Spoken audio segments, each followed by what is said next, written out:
We've never had more leadership books, podcasts, or conferences than we have right now. Yet we trust leadership a lot less than we did back then. Ask yourself this question: do you trust leadership around you more or less today? Great leaders don't need more applause. They need honest feedback and the courage to grow. Our guest is a specialist in that regard. He's a leadership strategist, speaker, and author of The Great Slapping and the upcoming book coming out, Leadership Fuel. Welcome to the show, Yogi Mueller. Good to see you, brother. Hey, it is so good to be back, Mr. Yu. Thank you. Glad to have you here, man. For you guys that are watching for the first time, this is They Call Me Mr. Yu, the podcast where perspective is the purpose. So, Yogi, I want to get into this, man. Your book has a very memorable title. Every time I hear it, I laugh because it's all of us deep down in our lives, in different circles we all want to give somebody a slap. Your book is The Great Slapping. What does your book teach us about real mentorship, Yogi? Let's get into that, man. Go ahead. So I tell you, if you think about your career and you think about where you are today and how you got there, there were people that were not satisfied with where you were because they saw where you could be, and they invested in you, and they tried to give you information. They tried to steer you, but sometimes we were too obstinate or too just sold on ourselves to listen to it. And so they gave you some tough feedback that slapped you a little bit, that woke you up, right? And again, I'm not a proponent of violence, no matter how somebody deserves it, right? I don't do that.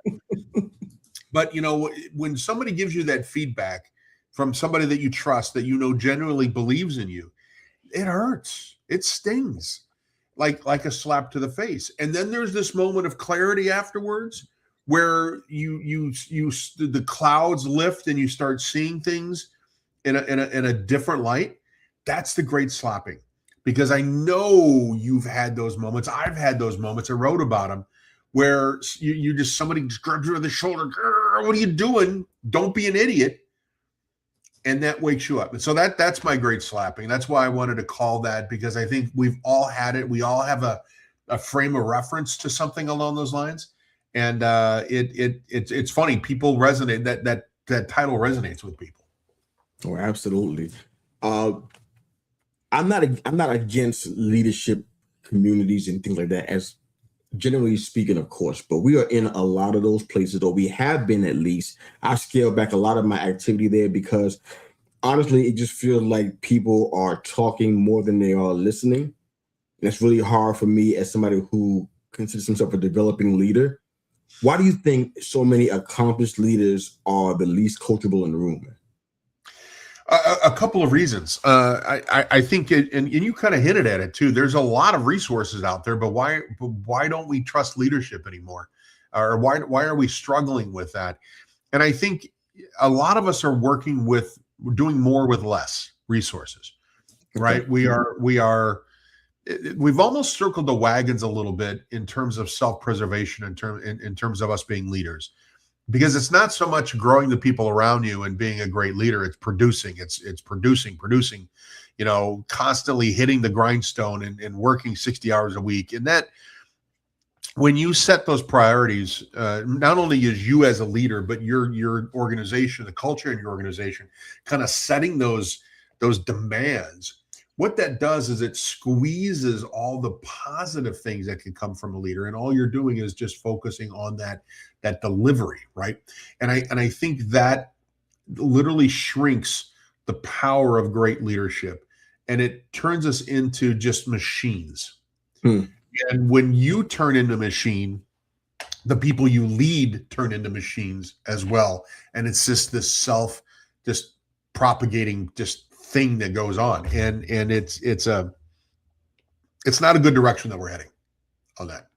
Without question. And so, the books like The Slapping and then Leadership Fuel is just to reconnect with the reasons we're in leadership and the reasons why we chose this profession and this calling, and serving others and growing others and being stewards of other people and organizations.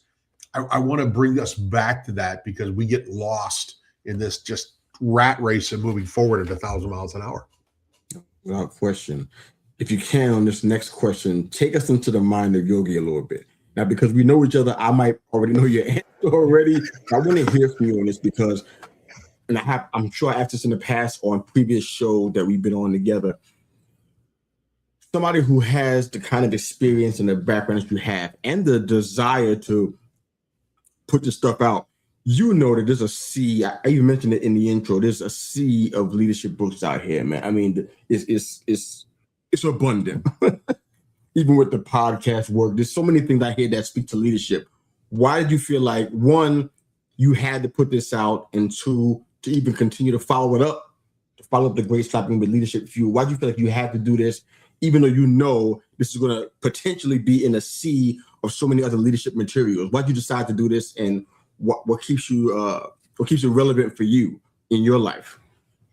Great question. Really great question. And there are a couple of different layers. I will tell you that as an author, once my first book was published, I couldn't wait to get my next one. So maybe there was a little an addiction to the authoring piece. So that's a whole other story.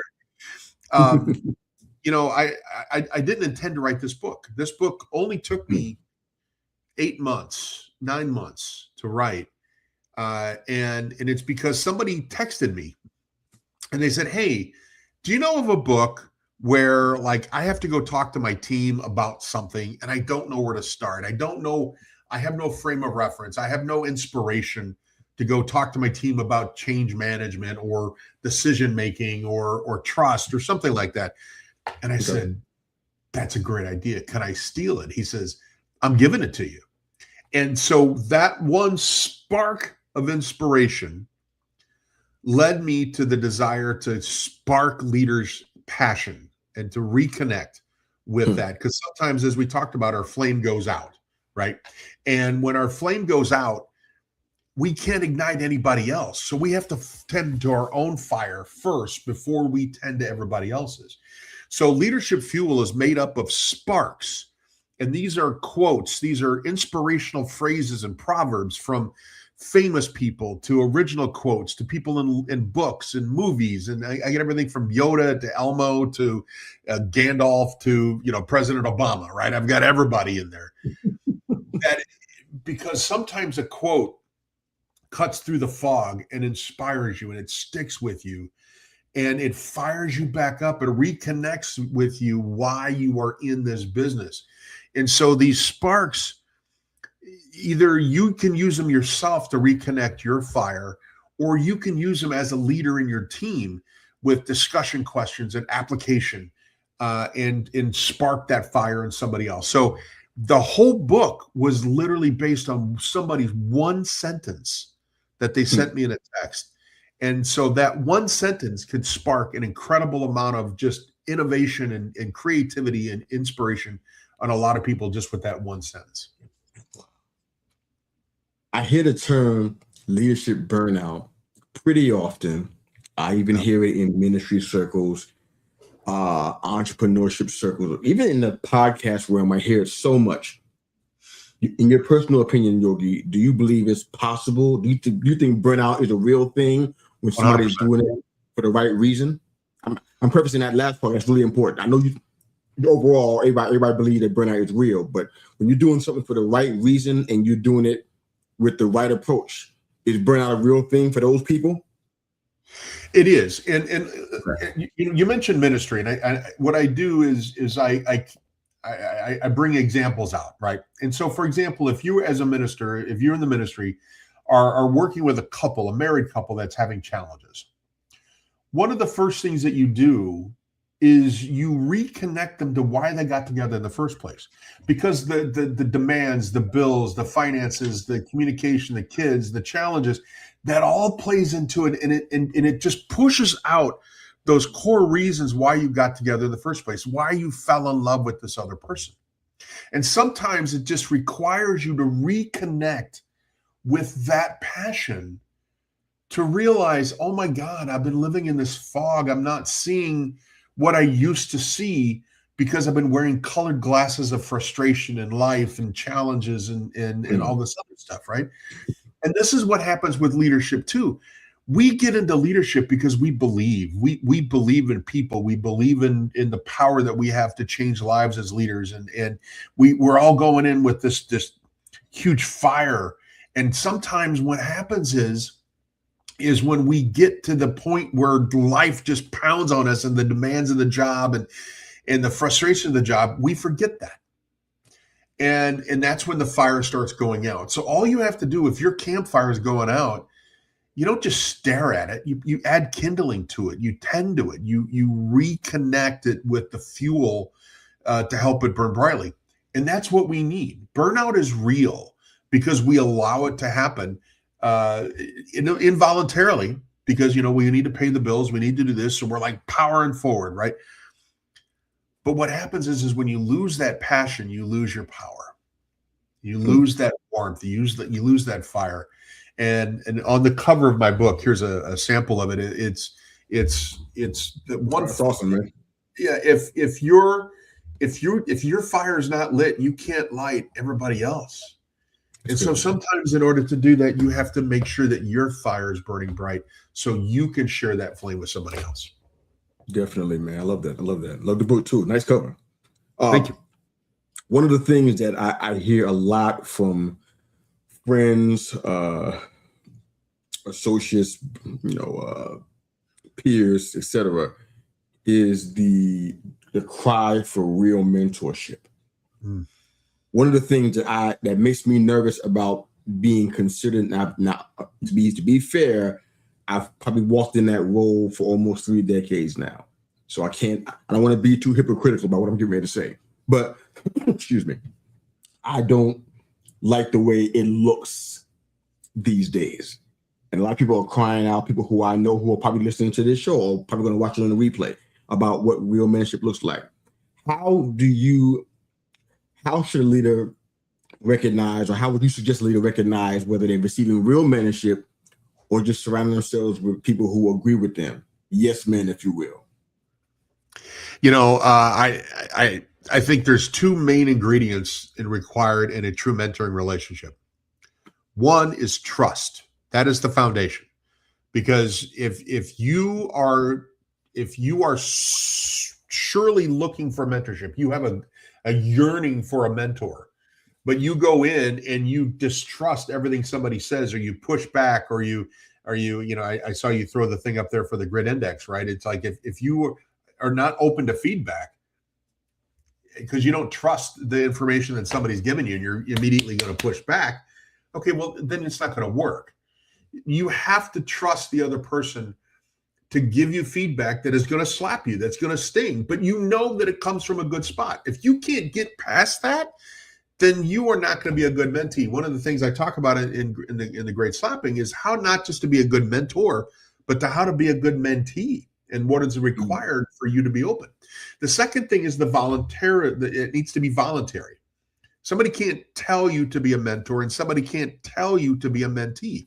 You have to come willingly on both sides. Yeah, those are the 2 pieces of ingredients that are 100% going to be there. And then that voluntary thing, it's voluntary, but it's a 51-49% split minimally. Meaning, if that mentee is not bringing 51% minimally to the relationship, it's not going to work. Because good mentors will not chase you down. You have to own your development. You have to own how you want to improve, and you need to go for it. The mentor is going to be there to support you, but they're not going to pull you up that mountain. You got to climb yourself. No, I love that, man. And I do have your Grit Index website up on the screen. Tell us real quickly what the Grit Index is and why you think it's helping develop leaders. If you were a CEO and you said, hey, I have some vice presidents I need you to work with because they're struggling, my first question is, how self-aware are they? Because you can't fix somebody that doesn't think they're broken or doesn't know that they need or have a desire to be better. So the Grit Index, what it does is it breaks down your ability to listen to feedback and what do you do with it once you get it. And GRIT stands for get over yourself, reassess with honesty, invest in improvement, and treasure the lessons and growth. And if you don't agree with feedback or you can't see the honesty or the truth and all the kernels of feedback you get, we got to start there. But then if you see the truth but don't do anything with it, if you watch G.I. Joe in the 80s, knowing is half the battle. The other half is doing something with it, right? And so that's what that cuts down. So what it does is it gives us scores for each one of those 4 categories. So then as your coach, as your mentor, I can go in and I can, okay, we need to focus on this first before anything sticks. Otherwise, you're throwing darts at a board that's not even in the same room. Yeah, absolutely. Okay, I like that, man. There are a lot of people who are listening to this show who are working for somebody, and one of their biggest complaints, it was mine when I was working with the government and in multiple places, is the workplace culture. You worked with Disney, you worked with Hilton. I'm in Hilton. We're a Hilton family here, by the way, so love that. What separates organizations with thriving cultures from those that are just trying to get there or just performance based? So that's a great question, and I have been doing a lot of work with organizations with ensuring that they have a culture for this type of thing to survive.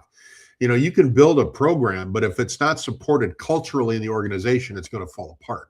And one of the great things to do in your organization, if you want to support a developmental kind of a mentoring culture in your organization, is praise it, evangelize it in the organization. Imagine your CEO standing up and going, hey, I want to let you know that I'm here because I had the input, the feedback, the slapping from some other people, right? And saying that, hey, I benefited from the investment of others. Another example is if in your organization you are celebrating somebody that broke the sales records. Hey, here's this trophy. But you know what? Let's also recognize the person that invested in them and developed them to make sure that they got to where they needed to be. So you're recognizing not just the people that won this particular award, but you're also recognizing the people that helped them get there. And when you talk about it, when you demonstrate it, when you celebrate it, that's the thing that starts really getting it into the culture of the organization. Those are some simple things that you can do right now to start building that culture in your organization. I love it. Got time for a couple more questions. I'm going to try to get them in. Your upcoming book, I believe, Leadership Fuel, talks about sparks. Yes. They get identified as small moments that reignite leadership. What's one spark that every leader that's watching this show right now, watching it on the replay, needs desperately? What's that one spark? You know what? It's different for everybody. Okay. You have to find that something that speaks to you, for you, and about you. Mine, I mentioned this in our last podcast, and I mentioned it in both books, is happiness is planting a seed of a tree whose shade you will never enjoy. If somebody asks me what my why is, I go right there. That's what gets me up in the morning. That's what fires me up. That's what keeps my match lit, is that knowledge that I'm investing in others, not expecting payoff, but because I know it will pay off down the road. Whatever it is for you, whether it's in the ministry, whether it's a line of scripture, whether it is a book you read or a line that you heard in a song, whatever it is, if that's something that you find yourself always going back to and always going, if you need a jolt of something, you go back to that line. This book is, again, 366. You can read one a day for a leap year, or each of the sparks has 3 different categories. So if you want to fire your team up about customer service, or you want to fire your team up about accountability, you go to the back of the book and it lists all the sparks that have to do with accountability. So then you can go into the room and say, hey, I'm going to share this quote with you. Let's talk about how we apply this in our world. Here are some discussion questions that I want to ask my team so we can get fired up and kind of focus on that. And that one sentence can inspire anything. You can even inspire a new book. So it's crazy how powerful it is. It is powerful, man. Last question for you, Yogi, and thank you again for being a part of this conversation and being on our show again, man. You're always a delight when you show up, man. So thanks for being here. If every leader watching it today receives one great slap, if you will, from you before the interview is ended, what truth do you want them to carry into their today and into tomorrow? 2 things. No man is an island.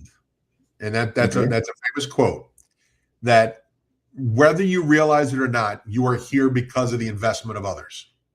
Now, there are people that say, I did it on my own. I did blah, blah, blah, blah. Yeah, there's a lot of aspect to that. But there are people that gave you that first opportunity that did that because they believed in you. And when you accept the fact that you are a product of other people's investment, then you have to give back, right? You have to give back. And that's the stewardship that I talk about in terms of leadership. The other piece of that is no matter what feedback you have ever gotten in your life, regardless if you believe it or not, there is always a kernel of truth in everything. Nobody gives you feedback in a vacuum. And so if you're smart enough and you're brave enough to tear apart that feedback, regardless of how much you disagree with it, and find that kernel of truth, you always have something to work on. I love it, man. And we got your website up on the screen. Give everybody that's listening and watching live or on replay a quick synopsis. What are they going to expect when they go through and complete this G.R.I.T index today? What are they going to learn about themselves? It's going to tear the curtains down a little bit, and it's going to open you up. And, one of the things that we can do is we can talk about it, break it apart, and making sure that you are taking full advantage of every opportunity, of every truth that comes your way to be a better person. And also, Mr. Yu, I want to share, you can just go to also yogimueller.com, and you can find all the information there as well. All right, we'll have that in the comment section. Both websites will be there. Again, brother, thanks for being a part of the conversation. Speaker, author of The Great Slapping, and the upcoming book, Leadership Fuel, Leadership Strategist, Yogi Mueller. Thanks for being here, brother, and being a part of the conversation, man. Always Mr. You are an amazing host. I've always enjoyed my time with you. Keep doing it what you're doing, brother. It's great. Thank you, sir. This is They Call Me Mr. Yu, the podcast where perspective is always the purpose.